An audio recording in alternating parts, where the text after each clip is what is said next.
ଅଜାତିଆ କୁ ଜୁତାରେ ପିଟି ଆଜି କିଛି କାଣ୍ଡ କରିକି ଆସିବୁ। କିଏ ହେଲା କଣ ହେଲା କି? ଏଇ ବଡ ପୁଅ କଣ କଲା କି? କଣ ହେଇଛି ମାନେ ବର୍ଷା ହଉଲା ନା କେତେ ହେଲା ଗାଈ ଗୁହାଳେ ବନ୍ଧା ହେଇଛନ୍ତି କେତେ ବାନ୍ଧି ନେଇ ଗୁହାଳେ ଆଜି ଟିକେ ଖରା କରୁଛି ତାକୁ ନେ ଟିକେ ପଦାରେ ଭଚାରେ ଆଣିବୁ ଗାଈ ପାଖରେ ଦୌଡ଼ି ଲଗେଇଦେଲି ମୁଁ କହିଲି ଦୌଡ଼ି ଭଲ ରଙ୍ଗ ଧରିକି ନେବୁ ଇଏ ମାନତିକା ଦୌଡ଼ିକି ଛାଡ଼ି ଦେଇଛି ଯାଇକି ଜାହାଜ ଡାଳେ ଗୋଟେ ହଲ ହଲ କରୁଛି ଏଣେ ଗୁଟୁକା ପାଟିରେ ପକଉଛି ଦେଖେଇ ହଉଛି ମୁଁ ଗୁଟୁକା ଖାଇଲି ଯାଇକି ତାଙ୍କ ରାସ୍ତା ଆଗରେ ଗାଡି ରଖିଲେ ଗାଈ ଦୌଡ଼ି ଚକା ଭିତରେ ଗାଡି ଗଡ଼ି ପଡିଲା। କିଏ ଗାଡି ରଖିଥିଲା? ଏଇ ଧଡ଼ିଆ ପୁଅ ତା ଶ୍ୱଶୁର ଘରୁ ଦେଇଲେ ଗାଡି ନା ଗାଈ ଗଡ଼ି ପଡିକି ତା ଏଇ ଯୋଉ ଆଗରେ ଦିଟା ପଛରେ ଦିଟା ସିଂହ ଭଳିଆ ଲାଗିଥାଏ ନା ସିଂହ କଣ କଲେ?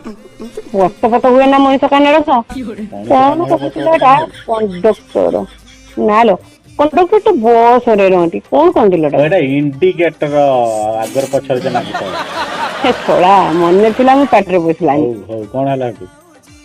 ଗଡ଼ି ପଡ଼ି ଭାଙ୍ଗିଗଲା ଗୋଟେ ପଟରେ ମୁଁ ପଇସା ଦେଲି କଣ କହୁଛ